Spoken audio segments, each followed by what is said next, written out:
Hello everyone, and welcome to my General Hospital YouTube channel. I hope everyone is having a wonderful day. Before we begin, please hit the subscribers button and give this video a thumbs up. When Alexis got home, Molly and Christina were waiting. She knew right away that her daughters had something important to tell. Alexis worriedly inquired as to what was wrong, but Molly and Christina hurried to tell their mother the good news. Once they were seated, Molly informed Alexis that Christina would now serve as Molly's surrogate. Though Alexis agreed that things had changed since Christina had offered to carry a baby for Molly and TJ, she was careful with her remarks and stated that she couldn't help but see some possible dangers. Molly told her mom that Christina and she had also seen them. She brought up their talk from Molly's meeting with the surrogacy matching service, as well as Alex's recommendation that Molly decide with TJ. In addition, Molly talked candidly about her breakdown in the park and Christina's second proposal to be the mother of her and TJ's child. According to Molly, she and TJ, the three of them, TJ, Molly, and Christina, had discussed the situation and decided to proceed. Since Alexis loved her girls and becoming a grandma, she assured Molly that she would be happy for them. Though she acknowledged that Christina and Molly had a wonderful bond, Alexis was concerned that things could become more problematic, reminding her girls that there were no assurances regarding the result of the pregnancy. Alexis also mentioned the emotional risk in addition to the medical risk. Molly knew what was at stake, but she wasn't going to allow fear keep her and TJ from thriving of their desires. After seeing a doctor, Christina said she was informed that she was a strong candidate. Alexis resigned and admitted that Molly and Christina didn't require her approval, but she reassured them that they did. Molly's phone rang a few moments later. Molly and the caller had a brief conversation before she abruptly ended the call and said she had to leave for work. After everyone hugged each other, but before Molly left, Alexis inquired as to whether Christina had given it much thought. At that moment, Christina got defensive and said Alexis thought she was impulsive all the time. Christina didn't buy Alexis's denial, though. Having done her research and knowing what she was getting herself into, she gave her mother her confidence. "No, you don't," Alexis countered. Since Christina had never been pregnant, Alexis pointed out that Christina couldn't comprehend what she would be dealing with. No amount of research, according to Alexis, could have prepared Christina for the experience of carrying and delivering a child into the world. She assured Christina it would transform her. Although Alexis respected Christina's desire to assist Molly, she questioned whether Christina had given her wishes due consideration and whether she was ready for all the physical adjustments Molly would have to make. Christina had faith in her abilities and was certain she could manage what lay ahead. Christina pledged that she wanted her mother to have some faith in her and that she was confident in her choice. Alexis reassured her daughter that she believed in Christina's bravery and kindness. Alexis promised to step aside and assist Christina after acknowledging that she needed to remind herself that she was a grown woman and fully capable of making her own decisions. Christina hugged her mother, relieved.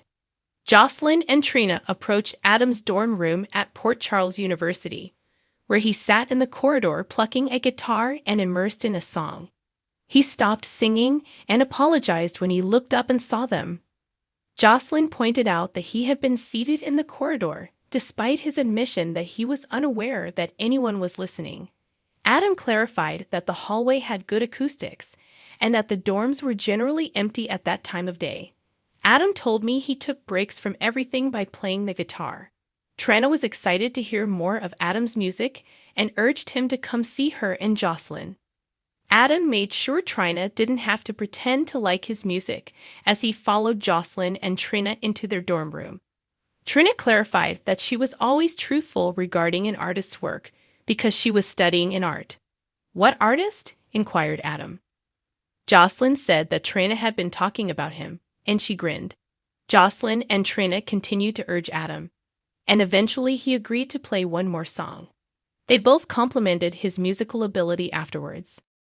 Trina was taken aback to discover that Adam had learned everything on his own. Trina questioned Adam about if he had ever thought about playing professionally when Jocelyn came back to the table.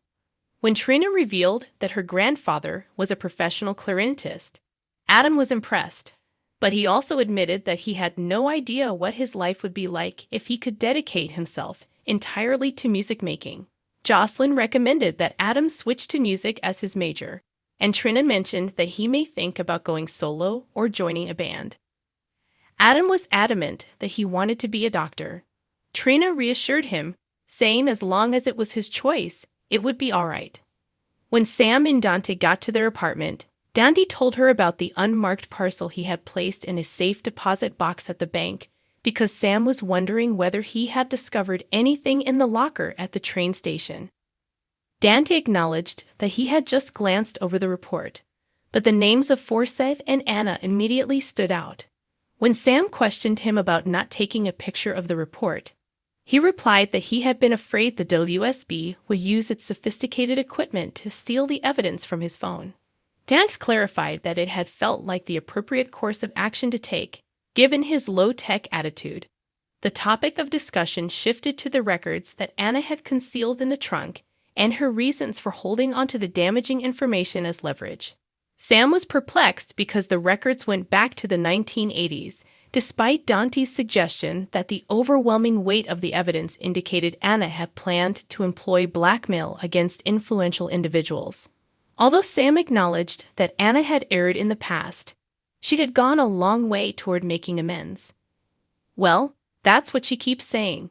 Maybe that's what she's trying to convince herself of, Dante replied. Dante questioned whether someone could ever be fully saved. Startled by the inquiry, Sam inquired as to whether Dante had been speaking about Anna or himself.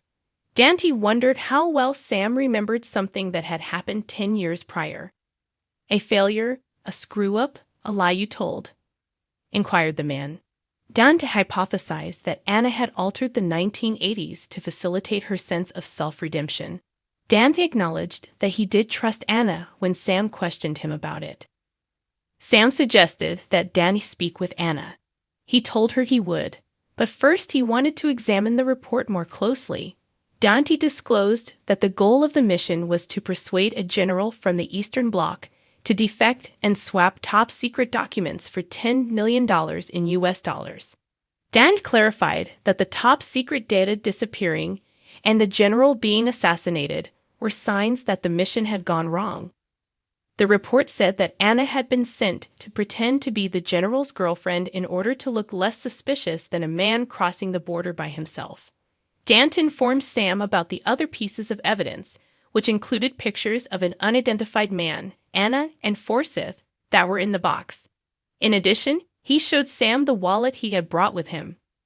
Sam opened the wallet and looked inside, seeing a string of numbers scribbled beneath the lining. She speculated that the 21 digits might be a phone number or account number concealed within the string of characters. Dante questioned who was pursuing Anna and how the numbers linked to the WSB report. After a soccer session, Carly and Donna strolled into the park. Donna tried to send the soccer ball in a straight line and out of sight, but she was too excited to show her mother her curve kick. Mr. Brennan came up holding the ball a few moments later and gave it back to Donna. As she presented her daughter to Brennan, Carly grinned.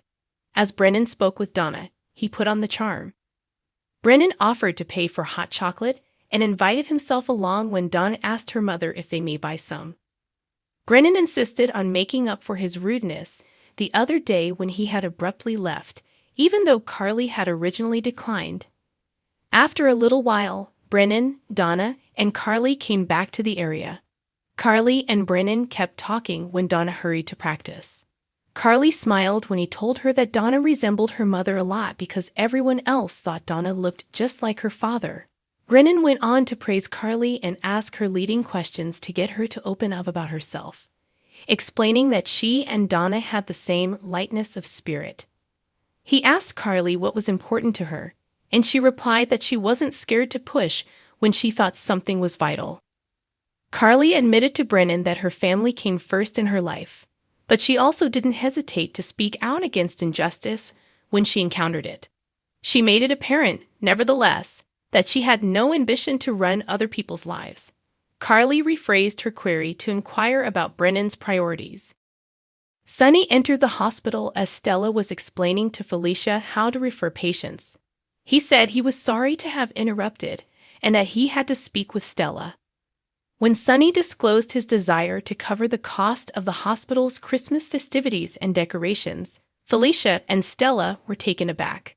Felicia, who was touched by Sonny's kindness, acknowledged that Sonny was similar to their own Santa Claus.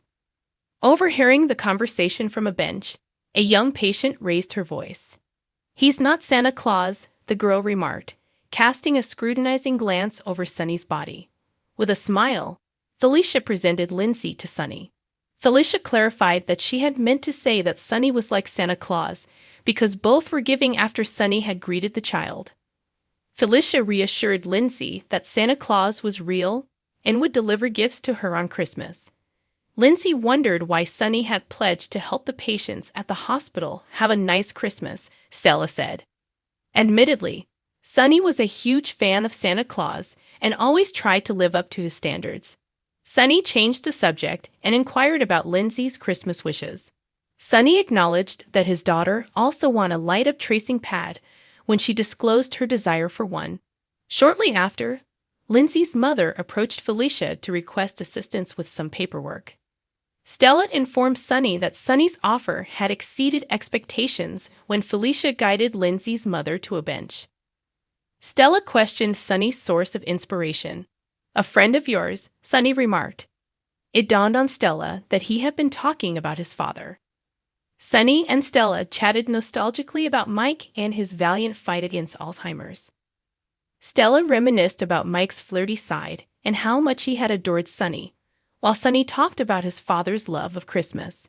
Feeling moved, Sonny expressed his gratitude to Stella for always viewing Mike as a person rather than a patient. Stella grinned and gave Sonny a quick embrace. Lindsay's mother praised Felicia nearby. If Lindsay got stuck in the hospital, she was frightened that Santa Claus wouldn't locate her. Felicia gave the young patient reassurance, saying that General Hospital has been collaborating with Santa Claus for years and that they would make sure he located Lindsay and everyone else. As the last of the movers departed, Ava went inside her old apartment. She went to the coffee table after closing the door and reached inside her purse, only to freeze. She pulled out an envelope a few seconds later. There was a note and a picture of Austin's lifeless body inside. "Keep it a secret," Ava said. It was then that Nina entered. Ava was so shaken that she managed to jam the envelope inside her purse. But Nina was drawn to Ava's reaction. With horror, Nina questioned, "What happened?" Ava attempted to dismiss it, but Nina saw through her act and insisted on knowing what had scared Ava. After the movers had left, Ava gave Nina the message and told her she had found it in her purse. Startled, Nina inquired as to whether Austin's murderer had visited the flat. There had been a lot of activity in the apartment all day, so Ava admitted that it was a good chance. Ava had plenty of reasons to kill Austin, and she had no alibi, so she disregarded Nina's advice to call the police. Thanks for watching. If you liked this video, so please don't forget to subscribe to my channel and don't miss any updates.